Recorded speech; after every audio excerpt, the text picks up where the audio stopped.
Foot.fr, fournisseur officiel de football.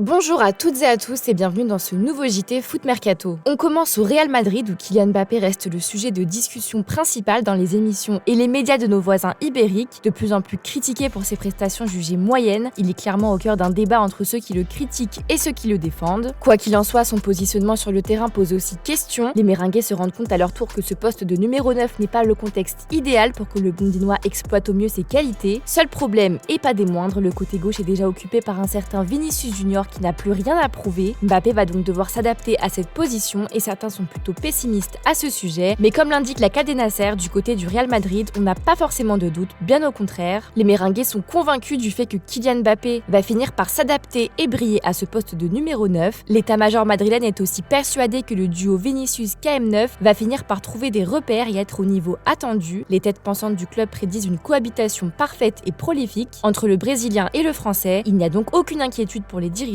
contrairement à ce qui se passe du côté des médias ou des supporters. Le temps nous dira qui aura raison et qui aura tort. Sinon, les pépins s'enchaînent du côté du Real Madrid. Outre la grave blessure d'Eder Militao, victime d'une rupture des ligaments croisés pour la deuxième fois depuis l'été 2023, la Casablanca a aussi vu Lucas Vázquez et Rodrigo se blesser ce samedi contre Osasuna. Le constat médical est tombé et il n'est pas positif du tout. Les deux hommes sont blessés pour un mois environ. Lucas Vázquez est victime d'une blessure au muscle long adducteur de la jambe gauche, tandis que Rodrigo est touché au muscle droit fémoral de la jambe gauche. De nouveaux forfaits pour l'équipe de Carlo Ancelotti qui est de plus en plus décimée actuellement.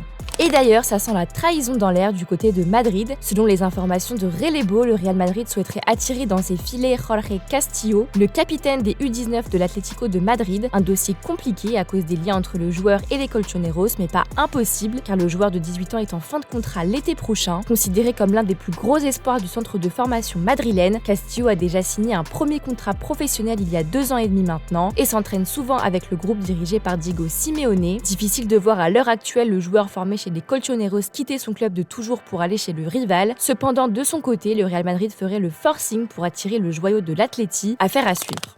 En Allemagne, le Borussia Dortmund est très attiré par le petit frère de Jude Bellingham, Joby. Actuellement du côté de Sunderland, le milieu offensif de 19 ans impressionne. À en croire The Sun, le club allemand qui avait déboursé plus de 30 millions d'euros pour s'adjuger Jude Bellingham à l'été 2020 aimerait de nouveau piocher dans la fratrie. Devant envoyer des recruteurs le surveiller mercredi face à Preston, le club allemand a changé d'avis puisque ce dernier est suspendu pour 3 mois, mais n'a pas jeté l'éponge pour autant. Pour le moment, Sunderland espère le vendre pour plus de 24 millions d'euros, un chiffre important mais pas pour autant insurmontable pour le Borussia Dortmund. Pas de maillot floqué Lionel Messi lors du prochain Paraguay-Argentine. Les deux nations vont se rencontrer ce vendredi 15 novembre dans le cadre des éliminatoires de la Coupe du Monde et la fédération paraguayenne s'est montrée intransigeante à ce sujet. Les fans ne seront pas autorisés à entrer avec des maillots d'Argentine, de Barcelone ou d'Inter Miami avec le nom de Messi, ni aucun vêtement affilié aux joueurs visiteurs, a annoncé Fernando Villas-Boas, directeur des licences de l'APF pour Radio La Red. Toutes les personnes hors du parcage visiteur qui vont entrer ne pourront pas entrer avec un maillot de l'équipe nationale argentine, des clubs argentins ou des clubs qui contiennent les noms des joueurs d'autres pays, a-t-il ajouté. Tolérance zéro donc à l'aube du choc entre les deux voisins sud-américains qui s'annoncent bouillants. Qui dit lundi dit classement des top buteurs européens. Vainqueur 4-2 avec le Sporting CP contre Braga, Victor Gyökeres a été inhabituellement muet. Rien de très grave pour le Suédois qui reste en tête de ce classement avec 16 buts en 11 matchs. Il devance Robert Lewandowski et ses 14 buts en 13 matchs. Hier face à la Real Sociedad, le Polonais a inscrit un but refusé par l'arbitrage vidéo et n'a donc pas pu améliorer ses statistiques. Aussi défait par Brighton, Erling Haaland a lui néanmoins marqué et retrouve sa place sur le podium. L'attaquant norvégien de Manchester City soigne son solide rythme de croisière qui le crédite désormais de 12 buts en 11 matchs. Au pied du podium, on retrouve un Égyptien, et ce n'est pas Mohamed Salah, avec désormais 11 buts en 10 matchs grâce à un sublime coup franc inscrit contre Stuttgart avec l'Eintracht Francfort. Omar Marmouche s'empare de la 4e place. Désormais 5e, Harry Kane est resté muet contre Sankt Pauli. L'attaquant anglais du Bayern Munich compte 11 buts en 10 matchs. C'est mieux que Matteo Retegui qui arrive à la 6e place et qui a disputé 12 rencontres pour arriver à 11 buts. Le buteur de l'Atalanta n'a pas marqué hier contre l'Udinese. En 7e position, on retrouve un Français avec Bradley Barcola. Le joueur du Paris Saint-Germain comptabilise 10 buts en 11 matchs après un doublé samedi contre Angers. En France, Samir Nasri se lamente de la situation à l'Olympique de Marseille. Le natif de la cité phocéenne s'est exprimé pour pointer du doigt ce qui ne va pas dans son équipe de cœur. Ce club marche à l'envers, il y a toujours à un moment donné un directeur général ou quelqu'un qui n'est pas du sportif qui sème un petit peu la zizanie dans le club. C'était déjà comme ça la saison passée et ça l'est encore aujourd'hui, mais ce n'est pas ça qui explique les mauvais résultats à domicile, soutient l'ancien Olympien, aujourd'hui consultant chez Canal+. Ce qui explique les mauvais résultats à domicile, c'est que les joueurs sont submergés par la pression quand ils jouent au Vélodrome, affirme l'ex-international français. Le plan de jeu face à Auxerre, face à un bloc très bas, ils jouent en 5-4-1. Marseille joue comme un mauvais match de Manchester City, ils sont autour de la surface et ils font des passes sans rythme, sans transition, sans aucun joueur qui fait une différence, déplore celui qui a connu le maillot de l'OM et des Sky Blues pendant sa carrière. On passe à un dossier sur lequel nous vous avons dévoilé de nombreuses informations exclusives et qui touchera à sa fin aujourd'hui. Selon nos informations, l'accord entre le club breton et Jorge Sampaoli est total. Les deux parties ont trouvé un terrain d'entente ces dernières heures pour un contrat allant jusqu'en juin 2026. Le Stade Rennais devrait toujours, selon nos informations, officialiser l'arrivée de l'ancien entraîneur de l'OM dans les prochaines heures. Libre depuis un peu plus d'un an et son départ de Flamengo, Sampaoli va donc retrouver le championnat de France, lui qui avait quitté l'écurie phocéenne en 2022, et il aura du pain sur la planche avec sa nouvelle équipe qui pointe à une triste 13e place au classement de la Ligue 1.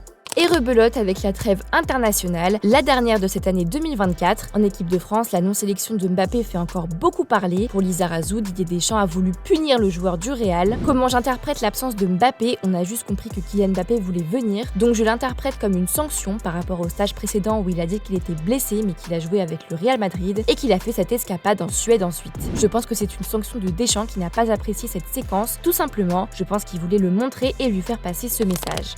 Ce n'est pas le seul problème que doit traverser actuellement l'équipe de France. Il y a des joueurs qui ont des choses à prouver. C'est le cas de Théo Hernandez, latéral gauche de l'AC Milan. Comme l'indique le quotidien L'Équipe, le joueur formé à l'Atlético de Madrid traverse une petite zone de turbulence en sélection. D'abord parce que plusieurs de ses amis ont dit stop. Les départs d'Antoine Griezmann et d'Olivier Giroud, joueurs dont il était proche et qu'il avait aidé lors de ses premiers pas en bleu, pèsent lourd. Tout comme l'absence de son frère Lucas, blessé, ainsi que de Benjamin Pavard. Le journal indique que le joueur accorde énormément d'importance à l'extra-sportif et la vie de groupe. Il se sent donc plus seul que jamais en équipe de France et c'est peut-être une des raisons de sa baisse de niveau sous la tunique tricolore. Deschamps n'a d'ailleurs pas hésité à le lui faire remarquer, ajoute le journal sportif. Plutôt bon avec Milan, il peut cependant craindre pour sa place de titulaire avec les Bleus, avec un Lucas Digne de retour en force. Cette trêve internationale va donc être décisive pour lui.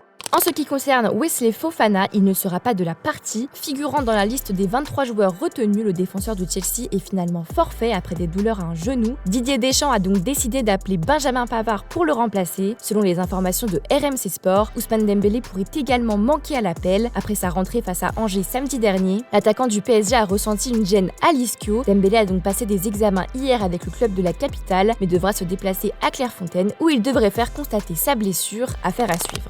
Un petit officiel du jour du côté du Sporting CP, le club se devait de trouver un nouvel entraîneur étant donné que Ruben Amorim est en partance pour Manchester United. Le club qui domine le championnat portugais a fait le pari de la continuité avec Joao Pereira, jusque-là entraîneur de la réserve qui évolue en 3e division. Le technicien de 40 ans va se frotter aux joutes de la première division portugaise. Allez, on termine avec l'image du jour. Les supporters de la Real Sociedad ont célébré comme il se doit le but de leur club en tribune et parmi eux se trouvait une intrue barcelonaise qui se sentait très seule. Je vous laisse là-dessus, bonne soirée et à demain pour de nouvelles infos sur Foot Mercato.